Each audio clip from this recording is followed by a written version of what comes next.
Hello everyone. आज हम बात करने वाले हैं बहुत ही इम्पोर्टेंट टॉपिक पे ईएमआई के बारे में। हम ये देखेंगे ईएमआई कैसे कैलकुलेट किया जाता है, कैसे निकाला जाता है। चलिए हम पहले जान लेते हैं ईएमआई होता क्या है। ईएमआई का फुल फॉर्म होता है इक्वेटेड मंथली इंस्टॉलमेंट।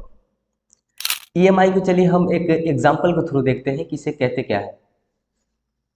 ईएमआई समझ लीजिए आप कहीं कोई बाइक खरीदने जा रहे हैं या कार खरीदने जा रहे हैं, तो वहाँ पे क्या होता है कि कुछ आपको पैसा पहले जमा करना होता है एज ए डाउन पेमेंट, और उसके बाद बाकी के पैसे को किस्तों में जमा किया जाता है। तो जो किस्तों में जमा किया जाता है, कितना जमा करना है, मंथली में कितना जमा करना है, ये हम निकालते हैं। आज हम निकालना सीखेंगे। जैसे यहाँ पे मैंने एक फॉर्मेट तैयार किया है, ये हम देख लेते हैं एक बार। यहाँ पे हीरो कंपनी का एक कस्टमर डिटेल है, बाइक्स हैं और टोटल अमाउंट है, डाउन पेमेंट है, रेट ऑफ इंटरेस्ट है, टाइम दिया हुआ है, और यहाँ पे दिया हुआ है कि ये रज़ाक को मंथली में ईएमआई भरना है, जो एक मंथ में 6,219 रुपया भरना है। 6,220 रुपया इसे वन मंथ में जमा करना है। इतना इतना करता है एक साल तक, तो क्या इसका पैसा पूरा जमा हो जाएगा? ये कैलकुलेट करके यहाँ पे आया हुआ है।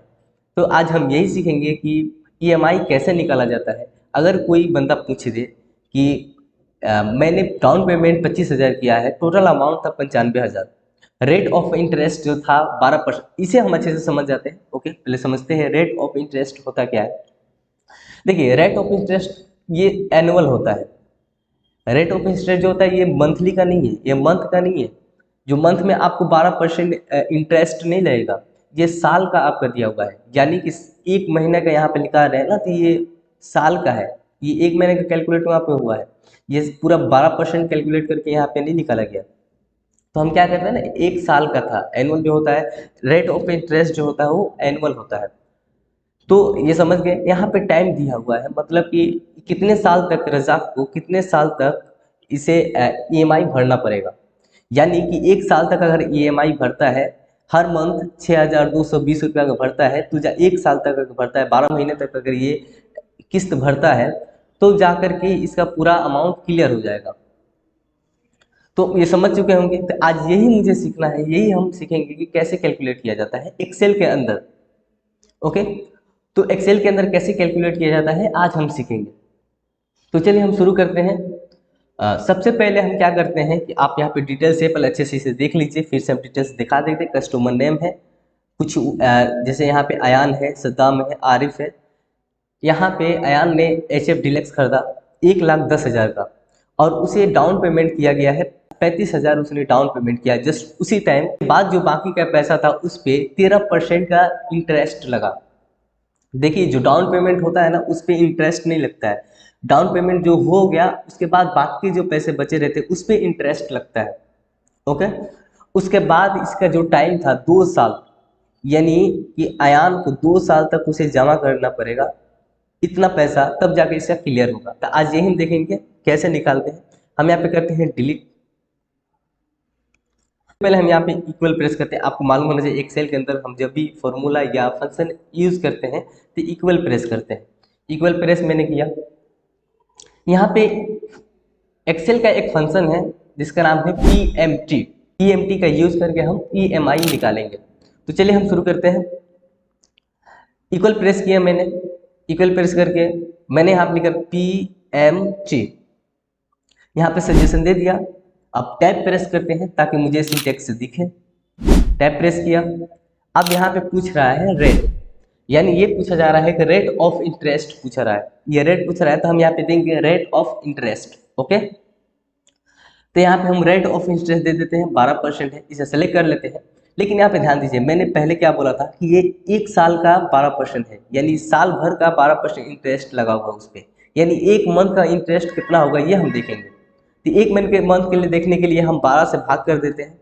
ओके, 12 मंथ में डिवाइड कर देते हैं इसे, क्योंकि ये एक साल का है तो मुझे एक मंथ का देखना है, तो 12 से डिवाइड कर देंगे, एक मंथ का आ जाएगा। कितना इंटरेस्ट एक मंथ पे लगेगा ये आ जाएगा। ओके, फिर हम कमा प्रेस करते हैं। फिर हमें पूछ रहा है एन पर, मतलब कि टाइम पूछ रहा है, यानी हम यहाँ पे टाइम देंगे। नेक्स्ट जो कोमा प्रेस करने के बाद हम यहाँ पे टाइम देंगे कि कितना टाइम तक मुझे यहाँ पे जमा करना है, कितने साल तक मुझे किस्त को जमा करना है। ये जो टाइम होता है ना, ये साल में रहता है, ओके, ईयर में रहता है। यानी 1 लिखा है तो 1 ईयर है, 2 लिखा है तो 2 ईयर है, ओके, कंफ्यूज मत होइएगा इस पे। तो यहाँ पे हम ये टाइम को सिलेक्ट करते हैं, तो हम यहाँ पे टाइम से मल्टीप्लाई कर देंगे 12 महीने से, ओके, 12 से मल्टीप्लाई कर देंगे। फिर हम कमा प्रेस करते हैं, पूछ रहा है पीवी, प्रेजेंट वैल्यू पूछ रहा है। अब यहाँ पे दिमाग लगाइए थोड़ा सा, ओके। प्रेजेंट वैल्यू ये मतलब कि आपका अभी कितना पैसा बाकी है जो इसे देना है, अभी कितना पैसा बाकी जो इसे देना है। अब एक बात बताइए कि यहाँ पे मैंने जब गाड़ी खरीदने गया था, रजाक जब गाड़ी खरीदने गया था, तो टोटल अमाउंट था 95,000, राइट। और उसके बाद जो डाउन पेमेंट उसी वक्त उसने 25,000 कर दिया था।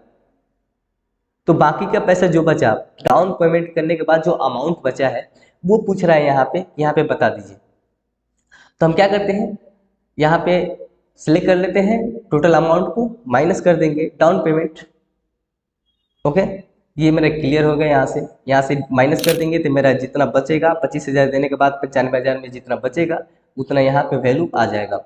बस इतना ही करके हम इंटर प्रेस करते हैं तो यहाँ पे निकल के आ गया। आप देख सकते हैं कि रजाक को 6,220 रुपया जमा करना है। अब यहाँ पे माइनस में दिख रहा है तो आप ज़्यादा कन्फ्यूज मत हो जाइए। माइनस दिख रहा है तो यहाँ पे क्लिक करते हैं, फॉर्मूला बॉक्स में जाइए, यहाँ पे आकर के पीएमटी के जस्ट बगल में आप पीएमटी से पहले आप यहाँ पे माइनस प्रेस कीजिए, इंटर प्रेस कीजिए, यहाँ पे पॉजिटिव में आ जाएगा, यहाँ पे माइनस हट जाएगा, ओके। हम क्या करते हैं, इन सबको ट्रैक कर देते हैं, तो डबल क्लिक कर देते हैं तो यहाँ पे सबका आ जाएगा, सब पे निकल के आ गया। उम्मीद है आपको समझ आ गई होगी। अब क्या है ना कि एक बार में तो ये समझ नहीं आएगी तो टेंशन मत लीजिए, ओके। वीडियो को फिर से बैक करके आप देख सकते हैं, 100% समझ आ जाएगी। लाइक कीजिए, शेयर कीजिए और इस चैनल को सब्सक्राइब कीजिए ताकि आपको ऐसे ही वीडियो और भी मिलते रहे। तब तक के लिए इंतजार कीजिए नेक्स्ट वीडियो का।